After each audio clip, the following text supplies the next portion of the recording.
1300개 장기요양기관이 선택한 기관, 신뢰할 수 있는 기관, 창업 경영 지원 1등 기업 국회요. 여러분 안녕하세요. 전천박사입니다. 오늘은 장기요양기관에서 일어날 수 있는 화재, 안전사고, 자연재난, 노인학대 및 응급상황 대응 가이드가 공단에서 나와서 그 관련해서 리뷰하려고 나왔습니다. 만약 길어지면 두 개 영상으로 나눠서 올리고요. 그렇지 않은 경우에는 한 번에 올려드릴 테니까 보시고 혹시라도 이 부분을 다 읽기가 시간이 없으신 분들은 그냥 라디오처럼 틀어두시면 될 것 같습니다. 5월 달에 이제 나왔고요. 전체적으로 목차를 보니까 화재, 안전사고, 자연재난, 노인학대, 응급상황 이런 부분들이 있고 부침 자료로 점검표라든지 이런 내용들이 나와 있어서 이 부분을 리뉴얼을 좀 해두었네요. 그래서 이런 상황 발생 시에 대응을 잘 하셔야지 잘 일어나지 않는 일이라 하더라도 그 실제로 인명 피해가 발생하지 않는 것이니까 실질적으로 한 번쯤은 다 읽어주시고 그에 따라서 교육을 계속 주기적으로 직원들한테도 하고 대표님도 숙지를 하고 계시는 것이 굉장히 중요하니까요. 한번 천천히 해보도록 하겠습니다. 그 외에 참고 자료 같은 경우에 화재 안전관리 매뉴얼부터 해가지고 다른 매뉴얼들이 굉장히 많으니까 혹시라도 이 부분 듣고서 더 궁금하신 점이 있다면 이런 부분들도 생각을 하셔서 읽어보시면 좋을 것 같습니다. 안전 위험 발생 상황의 대응 원칙을 한번 보겠습니다. 안전 위험 발생 상황일 때 장기화 기간 내 외부에서 이제 화재가 발생하는 경우가 있고, 그다음에 전기 가스 안전사고, 그다음에 자연 재난, 태풍 지진 등 여러 가지 이런 부분들은 또 재난 매뉴얼에도 또 우리가 집어넣잖아요. 그래서 그런 상황도 있고, 그다음에 노인 학대 발생 상황도 있고, 그다음에 의학적으로 심근경색이라든지 뇌졸중, 저혈당 이런 상황에 따라서 각각 대응 방법이 다 다를 텐데요. 그 부분에 따라서 대응 원칙 같은 경우에는 상황 발생 시에 어르신들의 안전한 대피 그리고 구조를 최우선으로 수행해야 되는 것이 당연해요. 이 사람이 꼭 어르신뿐만 아니라 대표님이나 직원분들도 어떤 상황이 일어나면 어쩌지 하다가 시간을 지체하는 경우도 있을 수 있는데 우리는 어쨌든 전문인이니까 전문인답게 대응을 좀 해주셔야 됩니다. 그래서 이제 그에 따라서 어느 정도 시나리오를 짜서 재난 상황에 즉시 대응할 수 있는 그런 상황을 만드시는 게 좋고 예를 들어 불 같은 경우에 화재 같은 경우에는 자위소방대를 구성해서 운영을 해주시는 게 좋고 실제로 훈련을 할 때 진짜 훈련을 해서 그 상황이 있을 때 바로 적극 대응할 수 있게끔 하시는 것이 굉장히 중요해요. 근데 그러려면 이제 전체적으로 규모가 크면 클수록 더 많은 구역을 어르신들이 관리를 하셔야 되기 때문에 사전에 종사자별로 임무를 명확하게 부여를 하고 이에 따라 대응을 하시는 것이 좋습니다. 물론 방문의와 같은 경우에는 혼자 계시는 경우가 많기 때문에 그때 바로 이 신고할 수 있는 체계, 그런 다음에 혼자서 대응을 바로 할 수 있는 체계 이런 부분들을 만들어 놓으시는 게 좋을 거예요. 그리고 유관기관, 뭐 화재 같은 경우에는 소방서 같이 유관기관과 상시 협조 체계 구축을 하고 신속한 지원 시스템을 확보하는 게 굉장히 중요합니다. 그리고 자위소방대는 발생 시점, 장소 등 상황에 맞게 탄력적으로 대응을 하고 초기 진압을 적극적으로 수행해서 상황 확대를 최대한 저지해야 합니다. 사전 지정된 담당자에 의해서 정확한 상황 보고를 수행을 해서 혼자 모든 걸 다 해결하려고 하지 말고 보고 체계도 굉장히 중요하게 생각을 하셔야 됩니다. 그리고 대피 과정에서 발생한 부상자의 신속한 구조, 그다음 전원 이행, 대규모 재난 시에 신속한 복구 업무 정상을 위해서 노력을 합니다. 아마 그 상황이 되면 이게 훈련을 좀 하셨으면은 바로바로 자기가 어떻게 했는지도 모르게 해결을 하고 있을 테니까 훈련을 되게 중요하게 생각을 하셔야 되겠죠. 화재 발생 원인하고 화재별 예방 수칙이 되어 있는데 발생 원인이 뭐 담뱃불, 그러니까 평소에 이제 뭐 불이나 이런 부분들이 일어날 때 방화 등에 의한 화재 이런 것들은 뭐 실질적으로 그 뉴스에 나오기도 하잖아요. 뭐 이렇게 일어날 수도 있고 그다음에 쓰레기 집화장 열축적에 의한 자연 발화가 되는 경우도 있고 이런 자연 발화 같은 경우 되게 무섭죠. 그리고 뭐 예를 들어 이 가연물에 의한 안전거리 미준수 이런 화재들도 있을 수 있고 평소에 부주의로 일어나는 사례들이 굉장히 많이 일어날 수 있죠. 그리고 이제 이런 부분들을 해결하기 위해서는 인화성 물질 이런 것들이 저는 가장 중요하다고 생각하거든요. 기관 내에서 그 인화성 물질 같은 경우에는 평소에 계속 주기적인 점검을 해서 없앨 건 없애 주시는 것이 굉장히 중요하고 특히 잠금 장치를 적절하게 해서 누군가 이제 그 인지가 없는 어르신들이 접근하기 어려우게끔 만드시는 게 굉장히 중요하다고 말씀을 드리고 있어요. 예, 그리고 흡연 장소 같은 경우에도 한 곳으로 뭐 통제를 한다든지 이렇게 해서 관리를 계속 해주셔야지 이런 부분들 문제가 생기지 않겠죠. 예, 이런 식으로 좀 생각을 해주시고 이 살림이라든지 이런 부분들 불에 타지 않게끔 이런 부분들 좀 평소에 관리를 좀 해주셔야지 생각보다 이런 부분들 좀 중요하게 생각을 하셔야지 사고가 좀 덜 나겠죠. 그리고 이제 석유 난로라든지 이런 곳을 아직 쓰고 있는 곳들, 유류기구 사용하는 것들, 그거 말고도 대체할 수 있는 물건들이 상당히 많고, 평소에 이런 그 난로 같은 경우에는 사고가 그 불이 나지 않더라도, 이런 그 실질적으로 손이 닿거나 이러다가 사고가 나는 경우도 있으니까, 그런 문제가 되지 않게끔 최대한 활용을 안 할 수 있는 곳에서는 활용하지 않는 것이 좋겠죠. 뭐 소화기 불나고 나서 이제 나중에 후회하는 건 좋은 게 아니니까.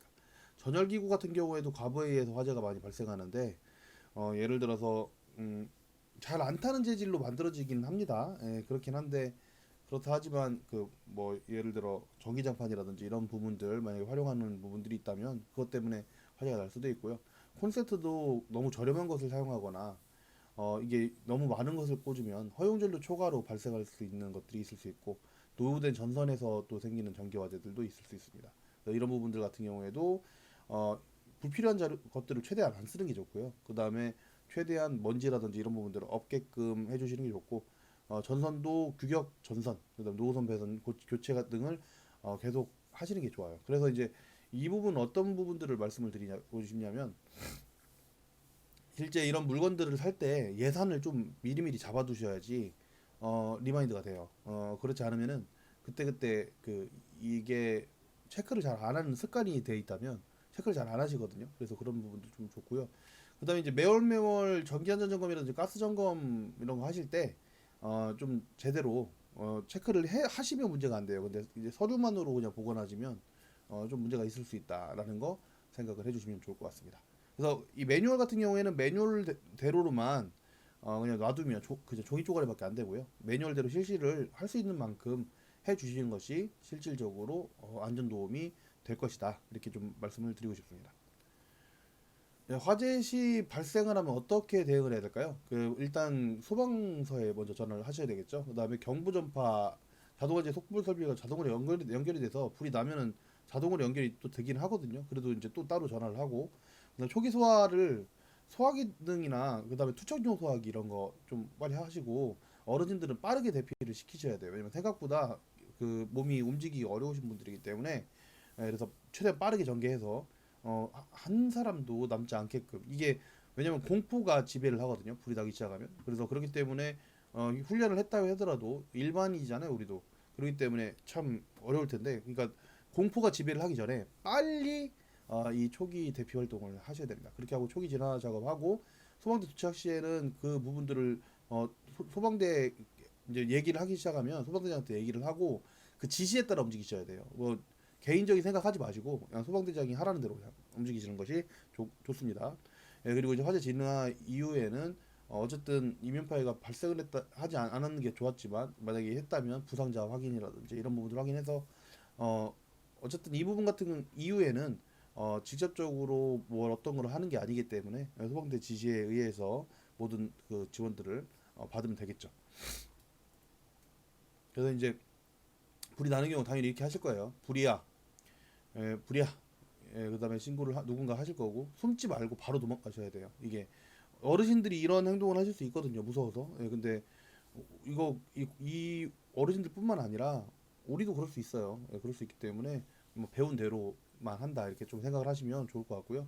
승강기 이용하지 말고 계단을 이용하고 아래층으로 대피가 불가능할 때는 옥상으로 대피를 해서 구조를 기다리셔야 돼요. 예, 공포 때문에 어떤 행동을 하지 않는 것이 좋은데 생각보다 그게 맘대로 되지 않잖아요. 그러니까 어찌 됐든 간에 이게 호랑이굴에 들어가도 정신을 차려야 산다고 하잖아요. 실제 불났을 때 그렇다 하더라고요. 그래서 그런 부분들 좀 생각을 해주시고 이런 질식 때문에 사망하는 경우가 오히려 불에 타서 죽는 것보다 질식해서 죽는 경우가 많다고 합니다. 그래서 그런 부분들 담요나 수건 등으로 몸과 얼굴을 감싸시고 실내에 갇혔을 때는 무리하게 통로나 계단으로 대피하지 말고 안전 조치를 취한 뒤에 그 대피 시설 이런 게 있어요. 그래서 대피 시설에서 정리를 하셔서 정 안 되면 그렇게 하시고요. 아래층으로 대피가 불가능할 경우 옥상으로 대피하라고 이렇게 좀 되어 있죠. 그래서 어디라고 이렇게 무슨 요양원 몇 월에 불이 났어요. 몇 층 건물입니다. 어디에 딱 정확하게 얘기를 하고 소방서에서 알았다고 할 때까지 전화를 끊지 않는다고 되어 있죠. 예, 그래서 이제 전화를 그냥 들고 있는 거예요. 왜냐면 우리보단 전문가예요. 우리가 아무리 훈련을 받았다 하더라도. 그래서 그런 부분들 좀 생각을 하시고 이렇게 작업을 하시면 될 것 같습니다. 그리고 분말 사용 요령은 지금 오늘 여기서 얘기하지 않지만 이거 읽어보세요. 그 가급적 불이 난 장소에 접근해서 최대한 가까이 하고 그 우리가 열기가 엄청날 텐데 최대한 초기에 해야지 이게 잡혀요. 그렇지 않은 경우에는 뿌려도 의미가 없습니다. 네, 그렇게 해서 안전비 뽑고 쫙 뿌려주시면 되고요. 그리고 이제 투척용 소화기는 집어 던지면 물이 터져서 물이 나오게 되어 있습니다. 그래서 적을 때 던져서 아까 와가지고 막 집어 던지세요. 그렇게 해서 해주시고 소화전 같은 경우에 두 분이 뿌리는 사진까지 다 올라와 있네요. 이렇게 뿌려서 계속 우리 이제 그 소화팀 같은 경우에는 그렇게 행동을 하시면 되겠네요.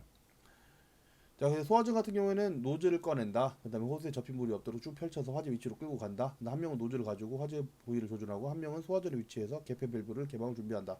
노즐을 그러니까 최소 두 명은 있어야 되고 이렇게 해서 준비가 되면은 소화전 위치한 사람에게 기온을 해서 개폐 밸브를 개방해서 화재를 제압한다. 이렇게 되어 있죠. 그래서 이런 부분들 한번 읽어보시고 재난 운영 체계 같은 경우에도 최초 발견자가 주위에다가 통보하고 전화 운영팀에서는 바로 전화를 해서 안전방송 실시. 안전방송이 안 된다고 하면은 개별 전파. 그다음에 상황 본부에서 상황 대피 상황 한 다음에 그에 따라서 이렇게 전달이 촥촥촥촥 되게끔 진행하시면 되는데 이런 부분들이 평소에 이렇게 짜여져 있어야 돼요. 그래서 여러분들 그냥 서류로만 만들지 마시고 누가 어떤 걸 한다라는 걸 서로 본인들이 알게끔 인식을 시켜야 됩니다. 이거 어차피 평가에서도 다 받는 부분이기 때문에 이런 표를 만들어서 알려주고 교육도 해주시고 그렇게 훈련도 해보시고 그렇게 진행해주시고 바로 기억 전화가 안 날 때 뭐 소방서 뭐 이런 게 나오는데요. 그냥 119 전화하시면 되고요. 경찰서 112 전화하시면 돼요. 뭐 이런 거 여기 긴급 전화로 다 전화하시는 게 낫지. 그때 전화하려면 좀 쉽지 않거든요. 대신에 다만 부상자가 있는 경우에 의료기관 빨리 전화할 수 있게끔 이렇게 또 붙여놓으시면 좋을 것 같습니다. 자유소방대 같은 경우에는 그의 조직 편성을 해서 대장, 부대장 뭐 각각 그 사람이 있는 경우 없는 경우 다 대응할 수 있도록 표시를 좀 해주시는 것이 좋습니다. 그리고 이제 임무를 어떻게 좀 더 자세하게 이렇게 적어주시는 게 좋은데요. 상황 본부, 소화반, 대피 유도반, 서류반, 줄반, 뭐 응급구조반이라고 되어 있는데 이렇게 해서 어떤 식으로 되어 있고 요양보호 선생님은 어르신 대피 활동에 전념한다고 이렇게 이거는 기관마다 인원수가 다르고 그 다음에 실질적으로 어르신 수도 다르기 때문에 어떻게 할지는 우리 기관에 맞게끔 조절해서 작성을 하시는 것이 좋아요. 그래서 소방 계획 같은 경우에도 이렇게 각각 서로 본인이 알 수 있게끔 반장은 누구고 그 다음에 대행자는 누군지 이런 부분들 다 표시를 해주셔라 이렇게 말씀을 좀 드리겠습니다. 그래서 이제 보통 주간 같은 경우는 당직자가 총괄을 하고 야간에는 관리인이 총괄한다 뭐 이런 식으로 다 표시가 되어 있죠. 주간 근무 시에는 어떻게 휴일 근무 시 야간 근무 시에는 어떻게 이렇게까지 할 수 있게끔 지금 이렇게 작성이 되게끔 이 서류까지 나와 있으니까 이 서류는 또 그 네이버 카페에도 올려드릴 테니까요. 필요하시면 변경하셔서 사용을 하시기 바랍니다. 그리고 대피 방법 같은 경우에는 세 가지 유형으로 분류가 되는데 보행이 가능한 어르신, 그다음 비유형은 휠체어 이동 보분 도움 어르신, 그다음 C유형은 휠체어 이동하고 완전 도움 어르신이 있는데 상태가 다 다르시잖아요. 그에 따라서 일반적인 어르신들 같은 경우에는 직접 갈 수 있게끔 이동 유도를 하고 그래서 최대한 이렇게 하면은 빨리 이분들이 나갈 수 있잖아요. 이 복잡하지 않게끔 이렇게 부딪힘 사고가 일어나지 않게끔 먼저 보행 가능하신 분들은 빨리 대피를 이동을 안내를 하시고 가다가 넘어지시면 큰일 나거든요. 그러니까 그런 것만 좀 조심하시면서 이동을 천천히 하시게끔 절대 당황하면 안 됩니다. 그리고 이제 휠체어 이동도 어르신 같은 경우에는 일반형 휠체어로 이동을 하고 그 다음에 구체적으로 자력 이동을 할 수 있는 분들은 이동을 하고 그렇지 않은 분들은 CU형으로 넘어갑니다. 예, CU형 어르신들 같은 경우에는 최소 2인 이상이 해서 침상형 휠체어로 옮긴 이후에 대피 장소로 이동, 그 다음에 침대 이동을 활용해야 되겠죠. 이렇게. 그래서 실제로 완전 도움 어르신들 같은 경우에는 화재 상황에서 가장 멀어진 곳에서 일단 먼저 떨어뜨려 놓고 그 다음에 이제 대피를 하셔야지 이게 정확하게 인명피해 없이 넘어가겠죠. 그래서 업무 분장들을 실질적으로 어떤 수행을 한다고 세부적으로 이렇게 작성을 해두시는 것이 굉장히 좋으세요. 그래서 이런 부분들을 작성을 해놔야 그리고 이 부분은 본인 것만 기억을 하면 되기 때문에 이렇게 좀 작성만 잘 해주시면 크게 문제가 없으실 거고 이 시나리오를 가지고 계시면 추후에 그 부분을 안내를 할 때, 안내 방송이라든지 이런 부분을 할 때 좀 도움이 되실 겁니다. 근데 방송이 안 돼 있는 경우들도 있죠. 예, 그런 경우에는 각자 층수에다가 뭐 이 각 팀 층별로 대응자들을 두고서 계속 크게 외출 수 있게끔 그렇게 하는 것이 좋습니다. 이런 것 좀 알려드릴게요. 재난 상황 발생했을 때 인터넷이 끊기지 않았다면 카카오톡 같은 경우에는 단체 전화가 가능해요. 그래서 단체 전화 카톡으로 하시면 전화기를 켜놓기만 하면, 그리고 또 스피커폰으로 켜놓으면 이렇게 안내 방송을 하지 않더라도 전체 팀장님들한테 전파가 가능합니다. 그래서 전체 통화를 해서 진행을 하시는 거 좋습니다. 어떻게 누르시냐면 전화기에서 카톡에 누르시고 카톡으로 전화하기 누르시면, 예, 그 단체 전화기를 누를 수가 있습니다. 그래서 평소에 단체톡을 만들어 두시면요, 바로 그 단체톡에서 전화만 걸면 전체 직원들에 대해서 통화가 걸립니다. 그래서 그런 부분들 활용을 하세요. 예, 이렇게 하고 대피 유도는 어떻게 하고 요원은 누가 한다, 이런 부분들까지 싹 다 시나리오를 작성을 해두세요. 평소에도 이런 부분을 만들어 놓으셨죠? 근데 이제 이렇게 자세하게 우리 기간에 맞게끔 조절을 하시고 어디 위치로 어떻게 피난한다까지 다 작성을 해주시고, 예, 해주셔야 됩니다. 왜냐면 기간 여기 지금 적혀 있는 거는 여기서 예를 든 거지 우리 기간에 맞는 건 아니니까요. 그렇게 해서 실제 훈련을 적어도 반기별로 한 번씩은 훈련을 해보셔야 돼요. 직접 해보셔야 돼요. 예, 그렇게 하시고 진행을 하시면 이런 부분들 소방 같은 경우에는 해결이 되실 겁니다. 전기안전사고 같은 경우에는 관리 매뉴얼이 전기 사고가 누전이 이렇게 일어날 수 있습니다. 누전 같은 경우에는 이렇게 사전 발견, 전기를 사용하지 않는데도 원반이 계속 돌아가는 경우, 특별한 이유 없이 이런 경우인데요.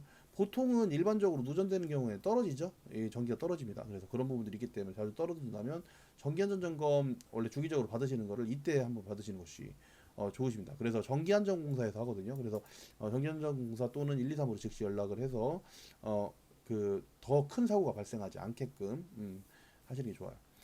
아니면 전기 기술자를 부르시든지. 합선 같은 경우에도 콘센트에다 이렇게 문어발식으로 너무 하려고 하지 마세요. 예, 그렇게 안 하시는 게 좋고, 이왕이면은 그래서 처음에 오픈을 할 때 콘센트를 많이 만들려고 하는데 어쩔 수 없이 사용하는 경우에는 최소한으로 이렇게 활용하시는 것이 좋습니다. 감전사고 같은 경우에 발생하지 않을 때 이렇게 평소에 이렇게 일부러 발생하진 않겠죠. 뭐 젓가락이라든지 이런 부분들을 이게 이제 인지가 없으시다 보니까 어르신들이 감전사고가 발생할 수 있는데, 그런 부분들 좀 조심할 수 있게끔 그 다이소 가면은 1,000원짜리 팝니다. 1,000원짜리 뭐 파냐면 하나 보여드릴게요. 콘센트 마개, 콘센트 마개를 사셔서 이렇게 170원밖에 안 해요. 이거 보니까 인터넷으로도 살 수 있죠.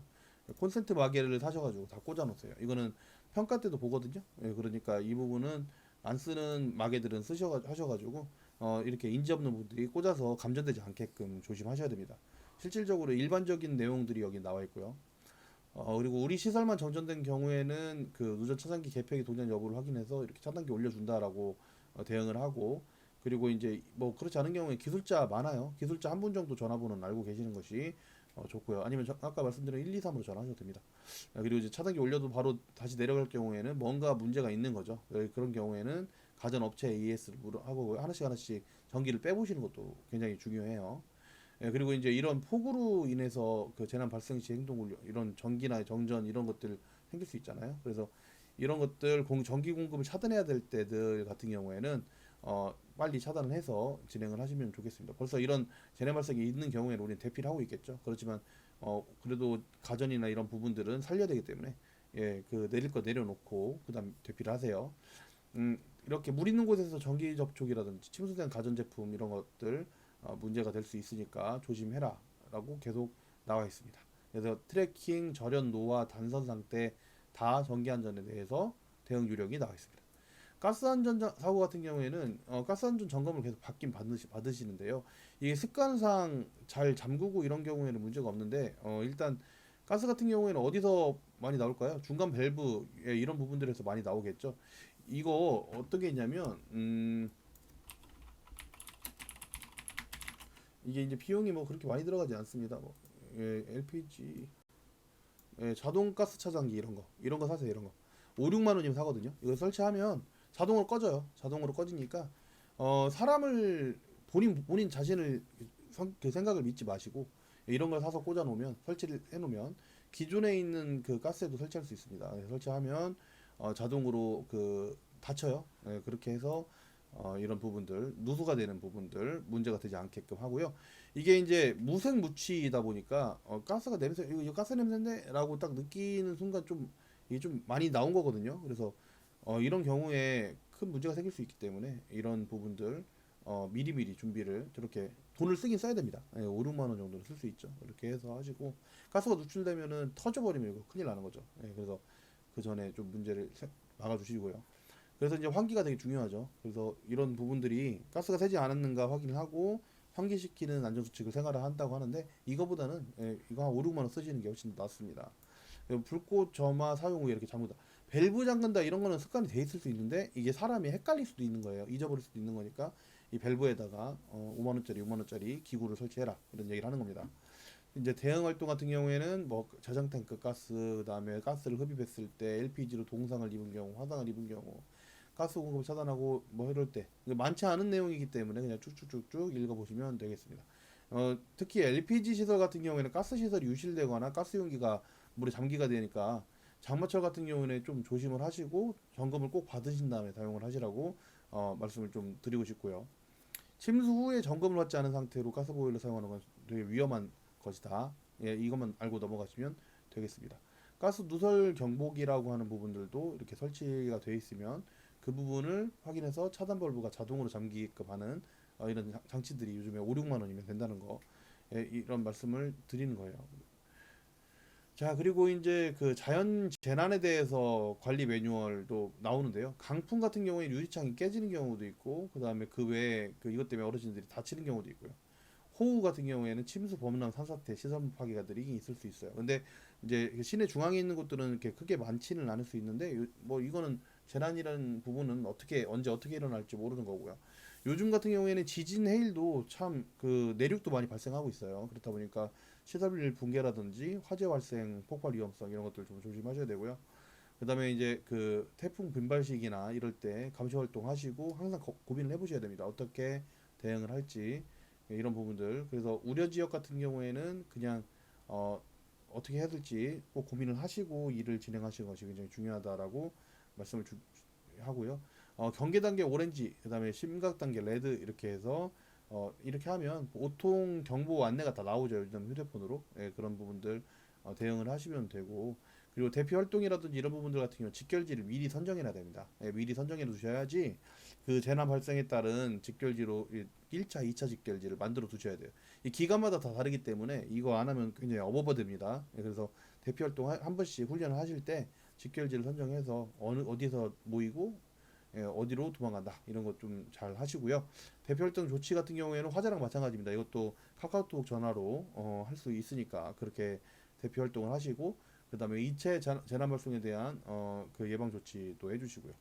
그리고 어떤 부분들 체크리스트에 대해서 좀 올려줬는데 이것도 체크를 해서 우리 기관에서 잘 되고 있는지 이런 부분들을 좀 확인해 주시고요. 복구 활동 같은 경우에 그 이후에 복구 활동이기 때문에 일단 그 피난 단계에서만 굉장히 중요하게 더 깊게 말씀을 드리겠습니다. 지진 같은 경우에는 3도 3까지는 지진 강도 3까지는 민감한 사람이 느낍니다. 약진. 그다음에 5도 이하 같은 경우에는 벽에 금이 가고 유리가 파손되는 거니까 5만 넘어가도 5까지만 가도 굉장히 흔들리는 거죠. 그래서 이런 경우고요. 7 이하 같은 경우에는 좀 인명 피해가 많이 발생할 수 있는 그런 거고 지진이 있으면 그 해안가 같은 경우에는 이렇게 쓰나미가 몰려올 수 있죠. 그래서 위기관리 형태 같은 경우에는 그 인명 피해나 이런 부분들이 발생하지 않게끔 빠르게 대피할 부분들을 대피하고 해야 되죠. 근데 흔들리고 있는 대피할 수는 없고 그 여진이 오기 전에 보통 대피를 하는 쪽으로 그렇게 진행이 되고 있습니다. 안전관리 대책 같은 경우에는 시설 안전점검 이런 부분들 평소에 그 노후된 곳들 확인 좀 해주시고 교육이라고 좀 써 있는데 훈련 실시가 되게 중요해요. 평소에 훈련을 해보셔야지 이런 부분들을 해결할 수가 있고 피난지를 미리 확보를 해서 여러 개를 확보를 해서 실제로 이동할 수 있는 그런 체계를 미리 만들어 두셔야 됩니다. 기간마다 다 다르기 때문에 특히 상가에 있는 곳들, 상가에서 피난하기가 그 높은 곳도 있는 곳들 실제 사고 나면은 문제가 생길 만한 곳들은 필수적으로 좀 이런 부분들을 고민을 좀 해보시고요. 안전한 대피 경로에 따라서 이동을 좀 해주십니다.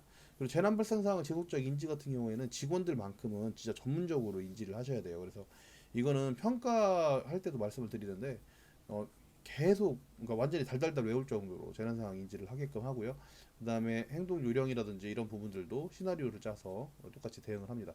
이게 이제 이 말씀을 드리는 이유가 뭐냐면 소방 같은 경우에는 화재에 대한 훈련을 꽤나 소방서에서 많이 해주고 하는데 재난 같은 경우에는 겪어보지 않으신 분들은 잘 모르세요. 실제 제가 겪었던 지진 같은 경우에는 정말 대피해야 된다는 생각도 그러니까 생각 머릿속에 있었잖아요. 원래 알고 있는데도 불구하고 잘 안 움직여지더라고요. 이게 실제 이게 겪었을 때는 좀 다르거든요. 그렇기 때문에 이게 겪었을 때 그래도 좀 행동이라도 하려면 머릿속에 넣어놓긴 해야 됩니다. 뭐 넣어놔야지 그 당황스러운 상황을 대응할 수가 있어요. 그래서 그런 부분들 좀 생각을 해주시고 그다음에 여기 보시면은 지진 재난 발생 시에는 수급자와 자신의 안전이 최우선이에요. 그래서 처음에 흔들릴 때는 보호를 해야 돼요. 이렇게 깨지고 떨어지고 막 이러기 때문에 그리고 흔들릴 시간은 길어야지 1, 2분 정도니까 튼튼한 테이블이나 이런 밑에 들어가서 다리를 꽉 잡고 몸 피하고 이게 왜냐면 이거 이동하다가 다쳐버리면 그쵸?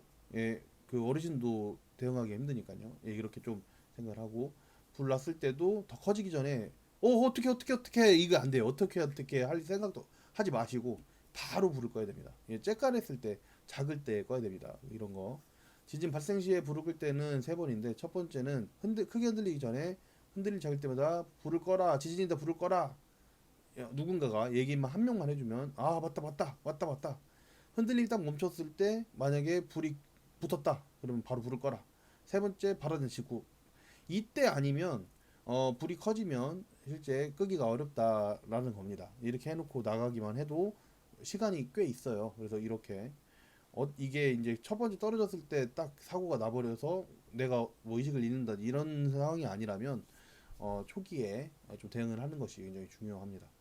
시설 밖에서 지진을 느꼈을 때 같은 경우에는 이렇게 유리창 간판들이 깨질 수 있으니까 위험물에서 피하고 낙하물 블록담 이런 거 주의하셔야 된다는 거 이런 거 조심하셔야 된다는 거 알고 계셔야 되고 엘리베이터 같은 경우에는 엘리베이터 최대한 해서 가까운 층으로 대피를 하고 계단에서 계시는 게 나으세요. 엘리베이터 사용하지 마시고 피난은 가장 마지막 대피는 걸어서 당황하다 넘어지고 다치고 오케이 이렇게 좀 생각을 하시는 것이 좋으십니다. 그래서 이 부분에 대한 시나리오 같은 경우에는 마찬가지로 그 소방이랑 마찬가지입니다. 이렇게 전체적으로 모든 시나리오들을 다 이렇게 작성을 해주시는 것이 좋으세요. 여기는 되게 짧게 되어 있는데 더 자세하게 소방 쪽 거 자료 가져오셔가지고 만드시는 것이 좋겠죠.